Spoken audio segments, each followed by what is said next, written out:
होगी राफेल घोटाले की जांच तो आएंगे कई चोर सदमे।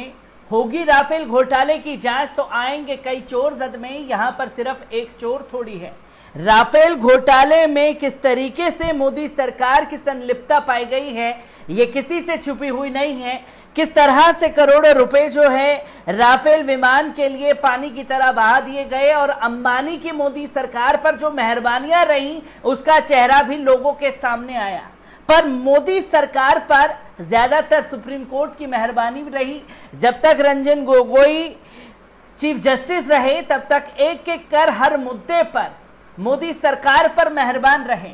चाहे बाबरी मस्जिद की जगह राम मंदिर बनाने का मामला हो, चाहे सीए एनआरसी पर मोदी सरकार के हर बातों को नजरअंदाज करते हुए उनकी चीजों को थोपना हो, चाहे 370 का मसला हो, चाहे तमाम देश के जो तमाम मुद्दे हैं उन्हें नजरअंदाज करके मोदी सरकार की पीठ थपथपाने का मामला हो।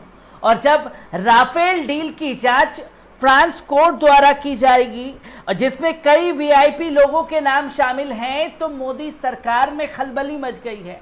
और मोदी सरकार में जब खलबली मची है, जो क्लीन चिट सुप्रीम कोर्ट द्वारा यानी कि चीफ जस्टिस रंजन गोगोई द्वारा मोदी सरकार को दी गई थी, और जब फ्रांस कोर्ट जांच बैठा रही है, इस पर सवाल किया गया तो पूरी तरीके से बचते हुए नजर आए रंजन गोगोई।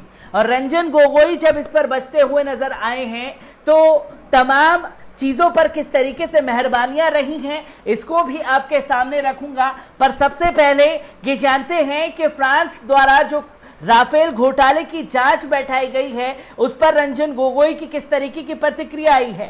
राज्यसभा सांसद और भारत के पूर्व मुख्य न्यायाधीश ने सुप्रीम कोर्ट की एक बेंच का नेतृत्व किया था जिसने उसी की जांच का आदेश देने से इनकार कर दिया था। जस्टिस रंजन गोगोई को अब राज्यसभा सांसद और भारत के पूर्व मुख्य न्यायाधीश थे जिन्होंने राफेल सौदे की जांच का आदेश देने से इनकार करने वाली सुप्रीम कोर्ट की बेंच का नेतृत्व किया था। रविवार को कहा कि फ्रांसीसी जांच पर उनकी कोई टिप्पणी नहीं है। मुझे इस मुद्दे पर कुछ नहीं कहना है। मेरे पास करने के लिए कोई टिप्पणी नहीं है। जस्टिस गोगोई ने रविवार शाम को एक सवाल के जवाब में गुवाहाटी से दी टेलीग्राफ को बताया। 14 दिसंबर 2018 को जस्टिस गोगोई, संजय किशन कौल और केएम जोसेफ ने 36 राफेल लड़ाकू विमानों की खरीद की सीबीआई जांच की जनहित याचिका खारिज कर दी थी। 14 नवंबर 2019 को पीठ ने इस मुद्दे पर एक समीक्षा याचिका खारिज कर दी थी। हालांकि न्यायमूर्ति जोसेफ ने समीक्षा के फैसले में एक अलग राय में कहा था कि न्यायिक निर्णय सीबीआई को शिकायत पर प्राथमिकी दर्ज कराने से नहीं रोकता है, बशर्ते भ्रष्टाचार निवारण अधिनियम के अनुरूप पूर्व अनुमोदन प्राप्त किया गया हो जिसमें लोक सेवक शामिल हैं। न्यायमूर्ति जोसेफ ने अन्य दो न्यायाधीशों के विचारों से सहमति व्यक्त की। सरकारी अनुबंध में जाने के लिए अदालत के पास समिति का अधिकारी क्षेत्र है, लेकिन सीबीआई ने आज तक प्राथमिकी दर्ज नहीं कराई है। जस्टिस गोगोई ने 17 नवंबर 2019 को रिटायर हुए। राष्ट्रपति रामनाथ कोविंद ने उन्हें 16 मार्च 2020 को राज्यसभा के लिए नामित कर दिया।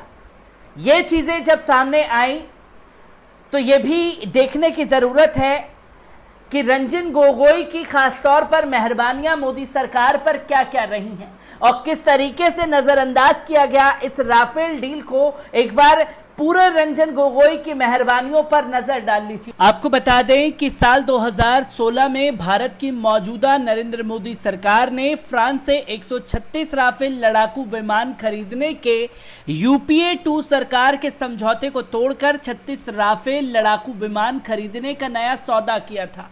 नए सौदे के मुताबिक इनमें से 1 दर्जन विमान भारत को मिल चुके हैं और साल 2022 के आखिरी तक सभी विमान मिल जाएंगे। पुराने फायदे की डील तोड़कर नई घाटे की डील करने पर देश में खूब हंगामा हुआ था, लेकिन लोकसभा चुनाव से पहले और बाद में रंजन गोगोई की अध्यक्षता वाली सुप्रीम कोर्ट की बेंच ने सारे मामले को सलटा दिया था। लेकिन सुप्रीम कोर्ट के फैसले से निम्न सवालों के संतोषजनक जवाब इस देश की आवाम को कभी नहीं मिला। पहला सवाल, प्रति राफेल विमान 526 करोड़ की जगह 1600 करोड़ रुपए में क्यों खरीदा गया? दूसरा सवाल, राफेल की रखरखाव के लिए एचएल की जगह अनिल अंबानी की कंपनियों को क्यों चुना गया? तीसरा सवाल, 126 राफेल की जगह 36 ही क्यों खरीदा जा रहा है? चौथा सवाल ये कि तकनीकी ट्रांसफर और मेक इन इंडिया को नई डील में क्यों खत्म कर दिया गया? पांचवा सवाल ये कि खरीद प्रक्रिया में पारदर्शिता नहीं है। आपको बता दें कि काफी लंबे समय से रंजन गोगोई की अध्यक्षता वाली पीठ की मोदी सरकार पर कुछ खास मेहरबानियां रही हैं। उनमें तमाम रिपोर्टों को अगर उठा करके देखा जाए तो बाबरी मस्जिद से लेकर के राफेल डील तक हर केस में मनमाना रवैया रंजन गोगोई का चला और सरकार के हक में सारे फैसले देते चले गए। 14 दिसंबर 2018 को राफेल मामले में फैसला पढ़ते हुए सुप्रीम कोर्ट के मुख्य न्यायाधीश रंजन गोगोई ने कहा, कोर्ट का ये काम नहीं है कि वो निर्धारित की गई राफेल कीमत की तुलना करे। जस्टिस रंजन गोगोई ने कहा, हमने मामले का अध्ययन किया है, रक्षा अधिकारियों के साथ बातचीत की, हम निर्णय लेने की प्रक्रिया से संतुष्ट हैं। कोर्ट के ये भी कहा कि हम इस फैसले की जांच नहीं कर सकते कि 126 राफेल की जगह 36 राफेल की डील क्यों की गई। हम सरकार से ये नहीं कह सकते कि आप 126 राफेल खरीदें। कोर्ट ने कहा कि हम पहले और वर्तमान राफेल सौदे के बीच की कीमतों की तुलना करने के लिए न्यायिक समीक्षा की शक्तियों का उपयोग नहीं कर सकते हैं। पीठ ने कहा कि लड़ाकू विमान की ज़रूरत है और देश इन विमानों के बगैर नहीं रह सकता है। कोर्ट ने कहा कि खरीद कीमत और ऑफसेट साझेदार के मामले में हस्तक्षेप के लिए उसके पास कोई ठोस साक्ष्य नहीं है। सुप्रीम कोर्ट ने राफेल डील में कोर्ट की अगुवाई में जांच की मांग वाली सभी याचिकाओं को खारिज करते हुए कहा था कि हमें रक्षा सौदे में हस्तक्षेप करने का कोई कारण नहीं मिला। सुप्रीम कोर्ट ने माना था कि दसॉल्ट एफिशिएंस और अपना ऑफसेट पार्टनर चुनना था। हालांकि रक्षा सौदे में लिखा है कि बिना सरकार की सहमति के कोई फैसला नहीं लिया जा सकता। सुप्रीम कोर्ट के फैसले के बाद जब केंद्र सरकार पर यह आरोप लगने लगे कि उसने सुप्रीम कोर्ट को गलत जानकारी दी है, तो सरकार की तरफ से अगले ही दिन उसमें सुधार के लिए कोर्ट में हलफनामा सौंपा गया। हलफनामे में कहा गया कि पहले सौंपे गए एफिडेविट में टाइपिंग में गलती हुई थी, जिसकी कोर्ट ने गलत व्याख्या की है। सरकार ने नए हलफनामे में कहा कि सीएजी की रिपोर्ट अभी तक पीएससी ने नहीं देखी है। बता दें कि सरकार ने पहले सुप्रीम कोर्ट को बताया था कि राफेल लड़ाकू विमान की कीमत निर्धारण और उससे जुड़े अन्य विवरण की रिपोर्ट नियंत्रक और महालेख परीक्षक ने लोक लेखा समिति को सौंपी थी, जिसकी समीक्षा पीएससी द्वारा की गई थी। उसकी रिपोर्ट बाद में कोर्ट को सौंपी गई है। सुप्रीम कोर्ट में मोदी सरकार के झूठे हलफनामे पर सवाल खड़े होने के बाद 15 दिसंबर 2018 को सौंपे गए हलफनामे में सरकार ने कहा कि उसने केवल रिपोर्ट और रिपोर्ट दर्ज करने की प्रक्रिया का हवाला दिया है। गौरतलब है कि सुप्रीम कोर्ट ने अपने फैसले में एक जगह सीएजी रिपोर्ट का जिक्र करते हुए कहा था कि राफेल डील पर सीएजी ने अपनी रिपोर्ट सबमिट कर दी है, जिसकी समीक्षा संसद की लोक लेखा समिति कर चुकी है। कोर्ट की इस फाइंडिंग्स के बाद पीएससी चेयरमैन और कांग्रेस नेता मल्लिकार्जुन खड़गे ने शुक्रवार को आरोप लगाया कि सीएजी ने पीएससी को कभी रिपोर्ट नहीं सौंपी। सरकार सुप्रीम कोर्ट में झूठ बोल रही है। कांग्रेस अध्यक्ष राहुल गांधी ने भी प्रेस कॉन्फ्रेंस कर कहा कि मोदी सरकार राफेल डील पर झूठ बोल रही है और जब कभी इसकी जांच होगी तो उनके और अनिल अंबानी के नाम सामने आएंगे।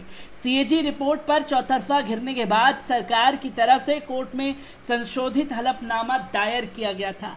हालांकि कोर्ट ने राफेल खरीद मामले में भ्रष्टाचार हुआ है या नहीं, इस पर कोई टिप्पणी नहीं की।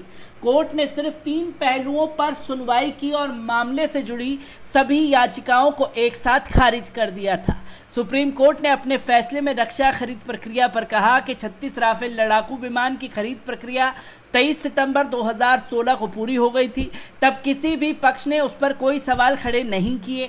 जब फ्रांस के पूर्व राष्ट्रपति फ्रांसवा ओलांद का साक्षात्कार छपा तब इस मामले में याचिकाएं डाली गईं, जो ओलांद के बयान का लाभ लेने की कोशिश में नजर आती है। सुप्रीम कोर्ट ने पुनर्याचिकाओं को भी कर दिया था खारिज। 17 नवंबर 2019 को रिटायर्ड होने से पहले 3 दिन में 14 नवंबर को रंजन गोगोई की अध्यक्षता वाली बेंच ने राफेल मामले में दायर की गई सभी पुनर्विचार याचिकाओं पर फैसला पढ़ते हुए कहा था कि हमें ऐसी नहीं लगता कि इस मामले में कोई एफआईआर दर्ज होनी चाहिए या फिर किसी तरह की जांच की जानी चाहिए।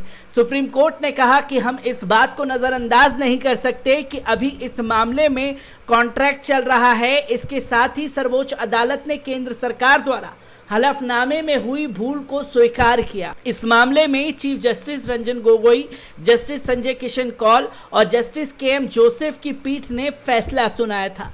उच्चतम न्यायालय ने 14 राफेल लड़ाकू विमान के सौदे को बरकरार रखते हुए 14 दिसंबर 2018 को दिए फैसले के खिलाफ दाखिल समीक्षा याचिकाओं को खारिज कर दिया।